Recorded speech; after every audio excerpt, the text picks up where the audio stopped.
Olá, pessoal. Essa é a nossa segunda aula de funções nitrogenadas. Nós já tivemos uma aula sobre aminas e agora teremos uma aula sobre amidas. O grupo funcional de uma amida é o nitrogênio ligado ao grupo acila.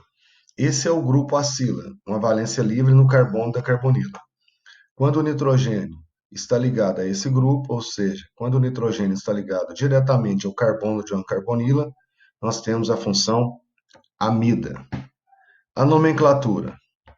A nomenclatura IUPAC, né, usa o nome do ácido de origem, substituindo o oico por amida. As amidas podem ser consideradas como derivadas de ácidos carboxílicos, pela substituição da hidroxila pelo NH2. Então, nós vamos trocar o sufixo oico por amida. Então, primeiro exemplo, 3 carbonos, prop. Se fosse um ácido, seria propanoico. Troco o oico por amida, propanamida. Então, o sufixo IUPAC para as amidas é o próprio nome da função, amida. Nessa primeira amida não foi preciso a numeração. Já nessa segunda amida eu tenho que numerar. Quando necessária a numeração, ela deve ocorrer sempre a partir do carbono do grupo funcional, ou seja, do carbono da carbonila. Como essa amida é ramificada, insaturada, primeiro eu tenho que citar as ramificações em ordem alfabética. Então, em ordem alfabética, primeiro vem o etil, 4-etil. Depois tem metil no 3 e no 5, 3,5-dimetil. Cadeia principal, 7 carbonos, hept. Localiza a dupla, 3-en, sufixo amida. Então, essa é a nomenclatura IUPAC, sufixo amida. Em amidas cíclicas, qual que é a recomendação da IUPAC? Primeiro, citar o nome do ciclo, do anel. Nesse caso, nesse primeiro exemplo, o anel aqui é o ciclobutano. E depois, carboxamida. Aqui o anel é o benzeno.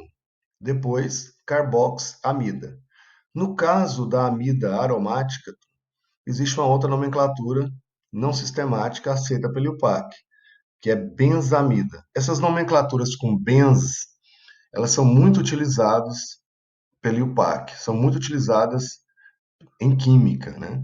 Nós já vimos, por exemplo, benzoico, no caso de ácidos carboxílicos, já vimos benzaldeído, no caso dos aldeídos, já vimos benzoato, no caso dos ésteres, e agora benzamida. Então, essas são as regras de nomenclatura para amidas, nomenclatura IUPAC. E a nomenclatura usual? A nomenclatura usual das amidas utiliza o nome do ácido de origem, do ácido correspondente. Exemplo, ácido com um carbono. Qual é a nomenclatura usual? Fórmico. Então, a amida com um carbono é a formamida, certo? Fórmico, formamida. O ácido com 2 carbonos é acético. Então, a amida com 2 carbonos, acetamida. Então, a nomenclatura usual das amidas copia a nomenclatura usual dos ácidos. E as duas nomenclaturas mais importantes são essas duas que estão sendo mostradas: formamida e acetamida. Essas foram as regras de nomenclatura para amidas não substituídas. Como assim não substituídas? São amidas que têm esse grupo NH2, que possuem os hidrogênios do nitrogênio. Nem sempre esses hidrogênios estão presentes. Olha esses exemplos. No primeiro exemplo, um dos hidrogênios foi substituído pelo metil. No segundo exemplo, os dois hidrogênios foram substituídos, um pelo metil e o outro pelo etil. Essas amidas que possuem grupos Rs, grupos orgânicos ligados ao nitrogênio, no lugar dos hidrogênios, são chamadas de substituídas. Nesse primeiro caso, nós fizemos uma substituição, monossubstituída, e aqui duas substituições, dissubstituídas. Na hora de dar o nome, você tem que citar o nome do grupo que está ligado ao nitrogênio precedido do N maiúsculo. Esse N maiúsculo já foi visto na aula de aminas. Esse N maiúsculo indica que o grupo que vem logo após está ligado ao nitrogênio.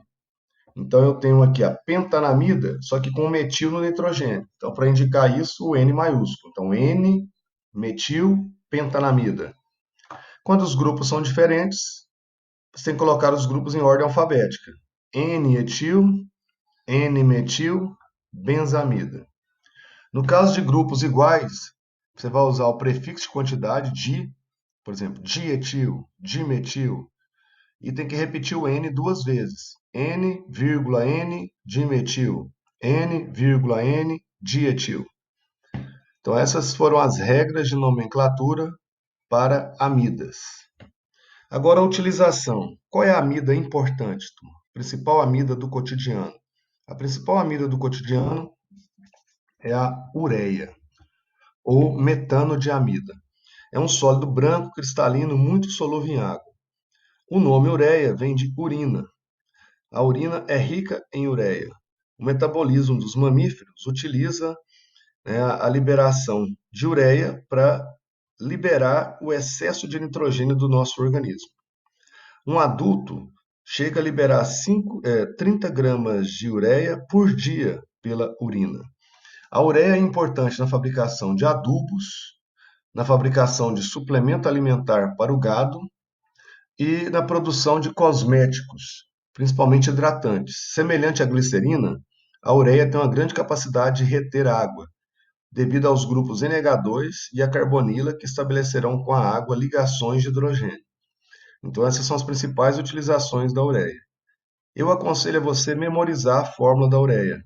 É uma fórmula simples, fácil de ser memorizada, cai muito essa estrutura e tem alguns exercícios que simplesmente vão falar ureia, né? Não mostram, né, a fórmula estrutural. Reação importante da ureia. A ureia reage lentamente com a água, formando amônia e CO2. Essa reação que explica o mau cheiro de banheiros utilizados por pessoas que não têm educação, que utilizam o banheiro repetidas vezes, sem dar descarga. Toda vez que alguém usa o banheiro, na urina tem ureia, ela fica em contato com a água do vaso e lentamente vai liberando a amônia, que é um gás de cheiro forte, irritante e tóxico. A amônia é tóxica. Recentemente tivemos uma questão no Enem, na qual o aluno tinha que lembrar que a amônia é um gás tóxico. Vocês já ouviram falar que o gado não pode comer suplemento de ureia que foi molhado, que entrou em contato com a chuva? Se ele comer essa ureia molhada ou beber a água empoçada, que ficou ali junto com o suplemento alimentar, ele morre. Por quê? Por causa da amônia. Porque ele vai ingerir a amônia, que é um gás extremamente tóxico. Tudo bem? Então, essa foi a nossa, né, aulinha, nossa aula sobre amidas. Até a próxima, pessoal. Abraço.